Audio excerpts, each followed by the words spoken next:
When I said the dealers are both long and short, they're looking to say, if I'm long in the Treasury bond market, I'm going to be short the Treasury bill market. Okay. In doing this, they are arbitrage is transporting liquidity from one market to another.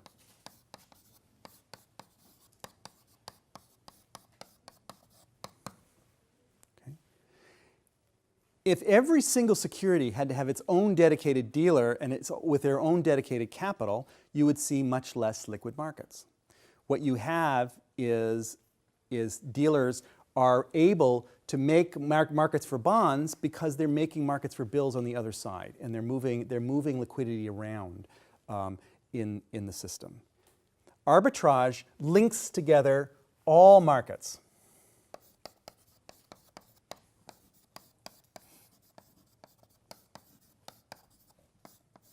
Okay?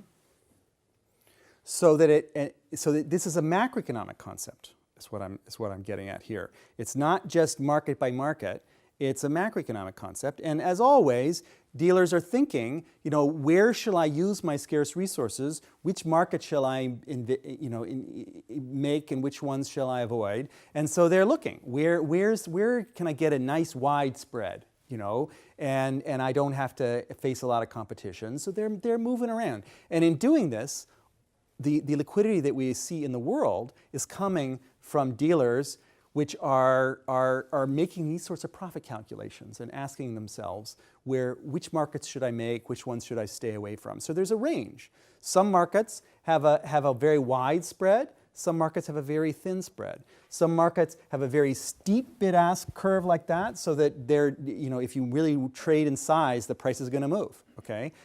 Some have very flat. Treasury bill markets are pretty flat. You can trade in huge volumes and it doesn't move the price very much. So there are different kinds of markets, but dealers are choosing which of these markets to engage in, and there's a range of liquidity, but at the same time there's macroeconomic liquidity fluctuations that move all of these prices at the same time. Let us now, I mentioned before this idea of perfect arbitrage.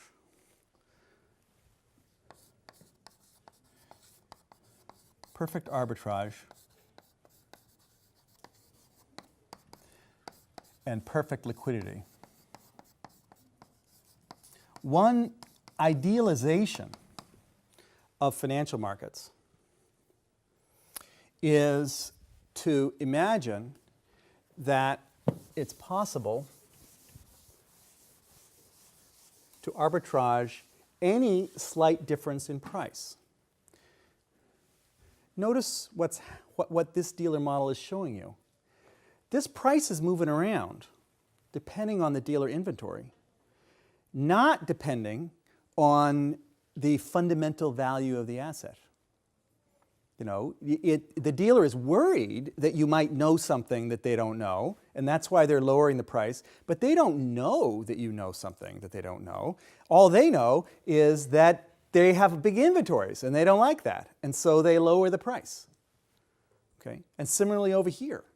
So this is a model in which the provision of liquidity to the market moves prices away from their fundamental values.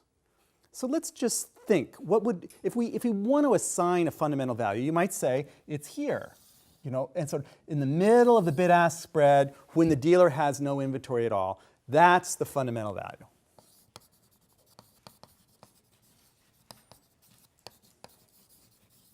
Okay? Anytime the dealer has an inventory, the price is wrong, that means. The price is moving away from fundamental value. So the abstraction that underlies much of asset pricing, if you took a financial markets course, okay, we often assume, and of course it's fine for some purposes, because you have to abstract from small things that don't matter to you. And so if you want to link what you're learning in this course to what you learn in financial markets, okay, in financial markets, it's as if the outside spread is right there.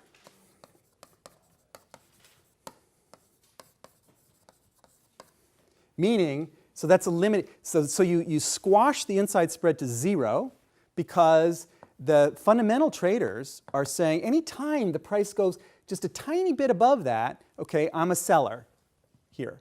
Anytime the price goes just a tiny bit below this fundamental value, I'm a buyer.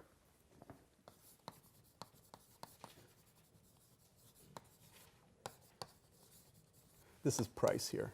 I should put price on that. Yeah, I put price on that axis there. This is price. So this is the perfect arbitrage case, perfect liquidity.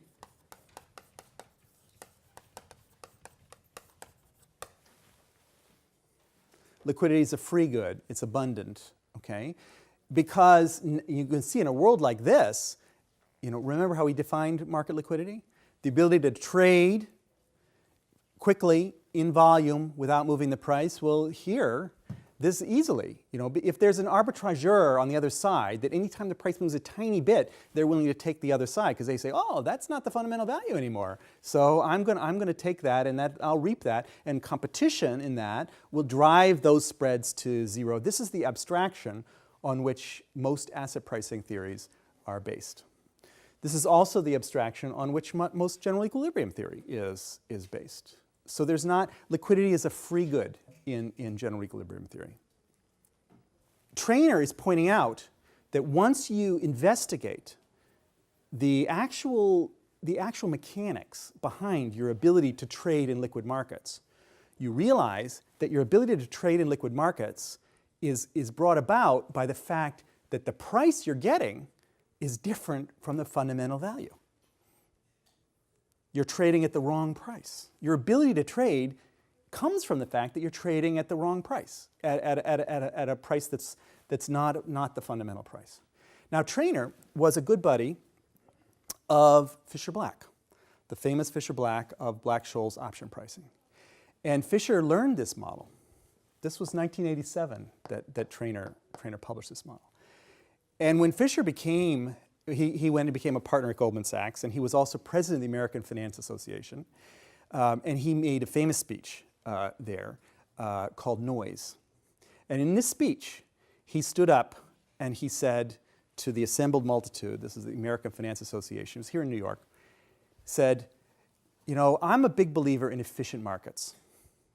Usually efficient markets mean that the price is equal to the fundamental value.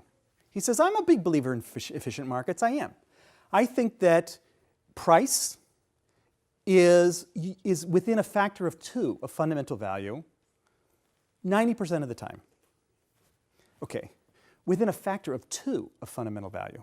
That's a big factor. That's the outside spread. Okay, that's what Trainer taught him. Like, be careful. The price you're seeing is within a factor of 2 of the fundamental value. Unless you know the dealer inventories, and so therefore you know whether where the price is. The price you're seeing is just it's either here or it's there. That's within a factor of 2 of fundamental value. 90% of the time, only 90% of the time. So it could be even worse than that, okay? When you hit this outside spread, there are air pockets and things like that. So this is the actual world we live in. Liquidity is not a free good, okay? It is provided for a profit by dealers, okay? And it fluctuates. The quantity of it fluctuates, and it moves asset prices around, okay? We saw that in the financial crisis, okay? And we're seeing it now. It's a big deal. Money in banking matters. It's not just plumbing behind the scenes that we can abstract from for our beautiful theories of value, okay? It matters for asset pricing. It matters for income and employment. It matters for business cycles. This is why this course matters, because this is not the world we live in. This is the world we live in.